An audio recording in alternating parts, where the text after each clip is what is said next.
राजस्थान में स्थित है। खाटू श्याम का इतिहास बहुत प्राचीन है। आज से लगभग 1000 वर्ष पूर्व में इस मंदिर का निर्माण हुआ था। सीकर जिला मुख्यालय से 43 किलोमीटर दूर खाटू नामक गांव में बाबा खाटू श्याम का प्राचीन मंदिर है। इस मंदिर में भगवान श्री कृष्ण और बर्बरीक की पूजा होती है। खाटू श्याम में बर्बरीक का सिर है, जिसे बर्बरीक ने भगवान श्री कृष्ण के कहने पर दान कर दिया था। कलयुग में खाटू श्याम को श्री कृष्ण का अवतार माना जाता है। खाटू श्याम को हारे का सहारा कहा जाता है, क्योंकि जिसकी मनोकामना कहीं पूरी नहीं होती उसको श्याम बाबा पूरी करते हैं। इस वीडियो में हम आपको खाटू श्याम का इतिहास, कहानी, कथा और खाटू श्याम मंदिर कहाँ स्थित है, इसकी पूरी जानकारी देंगे। खाटू श्याम का इतिहास महाभारत काल से है। ये पांडुपुत्र भीम के पौत्र थे, जिनसे खुश होकर भगवान श्री कृष्ण ने इनको कलयुग में अपने नाम से पूजनीय होने का आशीर्वाद दिया था। खाटू श्याम जी का नाम बचपन में बर्बरीक था।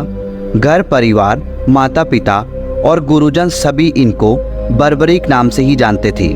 भगवान श्री कृष्ण ने इनको अपने घुंघरालू बालों की वजह से श्याम नाम दिया था।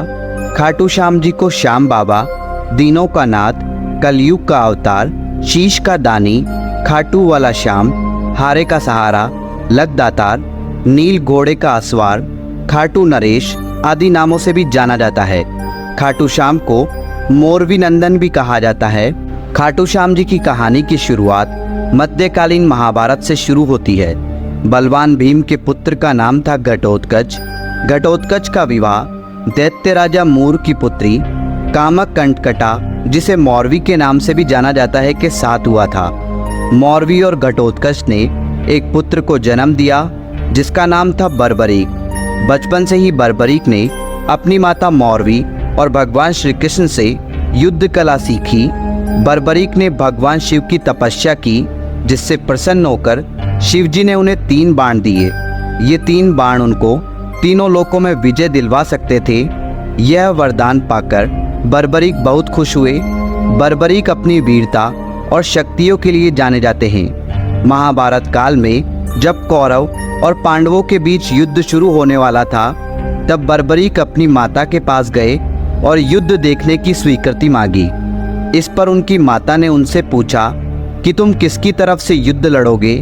इस पर बर्बरीक ने जवाब दिया, जो हारेगा मैं उसकी तरफ से युद्ध लड़ूंगा। माता से आज्ञा मिलने के बाद बर्बरीक महाभारत का युद्ध देखने के लिए निकल पड़े। भगवान श्री कृष्ण यह सब देख रहे थे। श्री कृष्ण जानते थे कि यदि बर्बरीक को नहीं रोका गया तो युद्ध का परिणाम पलट देगा। रास्ते में जाते हुए बर्बरीक को श्री कृष्ण ने ब्राह्मण का रूप धारण करके रोका और पूछा, हे बालक, तुम अकेले यह 3 बाण लेकर कहाँ जा रहे हो? तब बर्बरीक ने जवाब दिया कि मैं महाभारत का युद्ध देखने जा रहा हूँ और इस युद्ध में जो हारेगा मैं उसका साथ दूंगा। उपहास पूर्वक श्री कृष्ण ने कहा, सिर्फ 3 बाण के सहारे युद्ध लड़ने जा रहे हो? इनसे तो 3 सैनिक भी नहीं मरेंगे।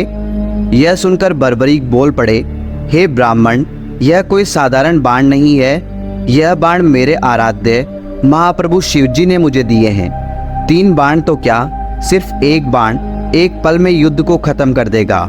हालांकि यह बात श्री कृष्ण पहले से जानते थे। बर्बरीक को रोकने के लिए श्री कृष्ण ने उनकी परीक्षा ली। श्री कृष्ण ने कहा, हे बालक, इस पीपल के पेड़ के पत्तों को भेद कर दिखाओ। तभी बर्बरीक ने एक बाण निकाला और अपने आराध्य का ध्यान करते हुए बाण छोड़ा, जो पीपल के पेड़ के सभी पत्तों को भेदता हुआ निकल गया। बर्बरीक ने ब्राह्मण से पूछा, आप कौन हो और मुझसे क्या चाहते हो? इस पर उस ब्राह्मण ने जवाब दिया कि मुझे दान चाहिए, क्या तुम दे सकते हो? बर्बरीक ने कहा, मांगो, आपको क्या चाहिए? तब ब्राह्मण ने उनका शीश दान में मांग लिया। यह सुनते ही बर्बरीक समझ गया कि यह कोई साधारण आदमी नहीं है। उसने ब्राह्मण को अपने वास्तविक रूप में आने को कहा। तब भगवान श्री कृष्ण अपने असली रूप में बर्बरीक को दर्शन दिए। अपने गुरु को सामने पाकर बर्बरीक धन्य हो गया। तब बर्बरीक ने रात भर भजन किया और दूसरे दिन फाल्गुन शुक्ल द्वादशी को स्नान करके अपने हाथों से बर्बरीक ने बिना देरी किए अपना शीश काटकर भगवान के चरणों में रख दिया। भगवान श्री कृष्ण ने शीश को एक ऊंचे स्थान पर रखा ताकि बर्बरीक महाभारत का युद्ध देख सके। बर्बरीक की दानवीरता से खुश होकर श्री कृष्ण ने उन्हें अपना नाम श्याम उपहार स्वरूप भेंट किया।